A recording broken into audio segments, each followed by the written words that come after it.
For every castle you stroll past or mountain you conquer at Disney, there's another epic dream that never escaped the drawing board. Imagine pavilions powered by bubbling lava, kingdoms ruled by dragons, and sugar crystal peaks glittering above Fantasyland. All sketched, cost estimated, even greenlit, then quietly sealed away in Imagineering's vault. Some of these lost wonders were so far along that steel was ordered, and show scenes were sculpted before a single spreadsheet pulled the plug. Stick around as we dust off the blueprints and reveal the 5 most mind-bending what-ifs Disney almost delivered.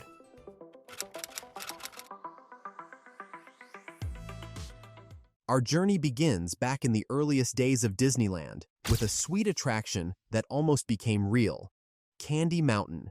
Imagine riding the Casey Jr. train through sparkling tunnels made of rock candy, while boats drifted gently beneath colorful arches into scenes inspired by the Land of Oz.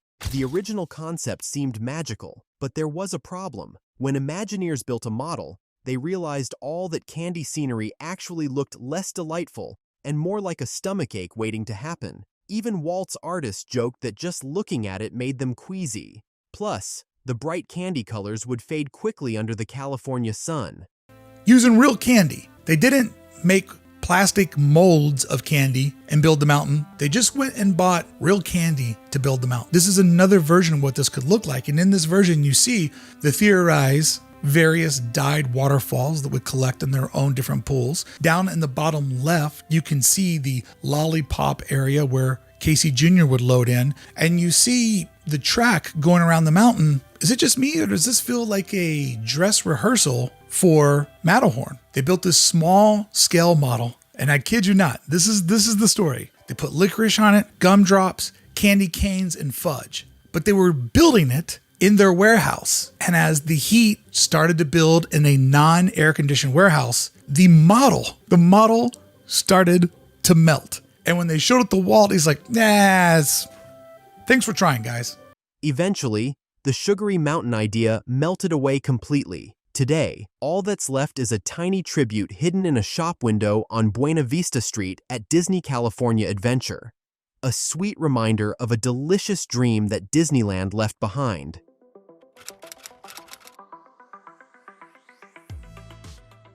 Back in the late 1970s, legendary Imagineer Tony Baxter dreamed up something truly special for Disneyland: a whole new land called Discovery Bay.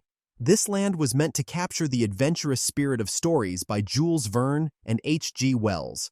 Discovery Bay is kind of a once-only place in time. It's a Victorian place that occurred at the turn of the century. It's the kind of place that Jules Verne or H.G. Wells might have inhabited. So you'll actually be able to, for instance, board the Nautilus and have a very elegant meal down below the water while you're being serenaded on the pipe organ and looking out at all the scenic wonders of the ocean floor from those overhead windows. This is just one of the adventures that might go into here. There's like I said, a flight on an aerial suspended monorail system that looks like a dirigible, and a time machine. So that's one of our key excitements for the future. Imagine walking into a Victorian-era harbor town filled with incredible inventions, towering airships docked at the port, and explorers ready for their next journey. Discovery Bay would have featured a ride based on Disney's film The Island at the Top of the World, where guests would board massive airships on a daring Arctic adventure. Nearby, guests could visit Professor Marvel's Gallery of Illusions, a show featuring magical optical tricks, or explore Captain Nemo's Nautilus submarine docked in a lagoon straight from 20,000 Leagues Under the Sea. But just as this ambitious project seemed ready to become reality, Disney faced a significant setback. The film, The Island at the Top of the World, didn't perform well at the box office, which made executives nervous about investing millions into a land based partly on the film. On top of that, Disneyland was dealing with budget constraints, forcing Imagineers to scale back their big ideas. Despite Tony Baxter's passion, Discovery Bay never saw the light of day. However, the imaginative spirit and details from Discovery Bay didn't vanish completely. They influenced other Disney creations like Disneyland Paris's Discoveryland and parts of Tokyo Disney Sea. Even today, echoes of Discovery Bay live on, hidden subtly in lands across Disney parks around the world, reminding us of the incredible place Disneyland visitors almost got to explore.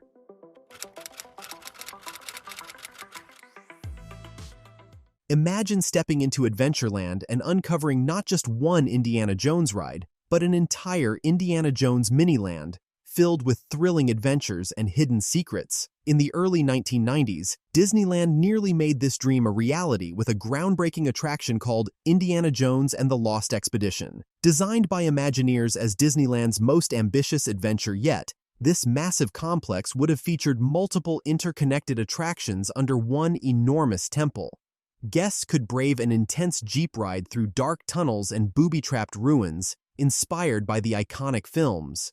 Another ride would let adventurers race through a mineshaft coaster, plunging into darkness and narrowly escaping danger around every twist and turn. But it didn't stop there. This epic project planned to weave the famous Jungle Cruise and the Disneyland Railroad into the temple complex, with trains and boats passing through scenes visible to guests on each attraction, creating an immersive and interconnected experience. Unfortunately, the vision was too ambitious and expensive for its time. Disneyland faced budget cutbacks after financial challenges from the opening of Disneyland Paris. Ultimately, the massive multi-attraction complex was scaled back dramatically. Only one piece of the puzzle was eventually realized: the Indiana Jones adventure ride we know today. Though the grand concept of Indiana Jones and the Lost Expedition never fully came to life, it remains one of Disney's most legendary what-ifs, a thrilling adventure that would have transformed Adventureland forever.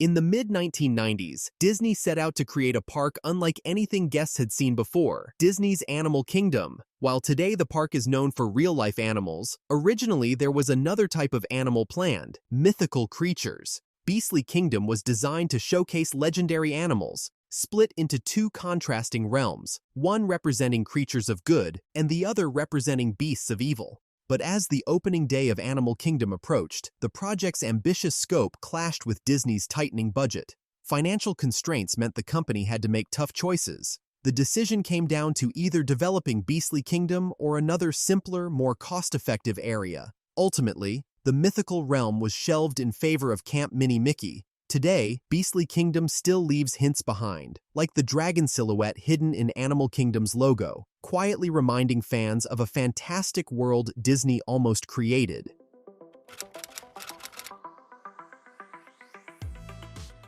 Back in the early 2000s, Disney Imagineers were excited about creating an epic new attraction for Magic Kingdom. Inspired by Disney's animated film Atlantis, The Lost Empire, Fire Mountain was planned to be an incredible volcano-themed roller coaster unlike anything Disney fans had experienced before. But excitement for Fire Mountain quickly cooled down. The movie Atlantis struggled at the box office, failing to become the blockbuster Disney had hoped for. Additionally, tourism took a major hit following the events of September 11th, leading to tighter budgets across Disney parks. With funding tight and enthusiasm for the film fading, executives decided Fire Mountain was just too big a risk. Though this volcanic thrill ride never became a reality, Fire Mountain's concept remains legendary among Disney fans, another thrilling glimpse at what might have erupted in the Magic Kingdom skyline.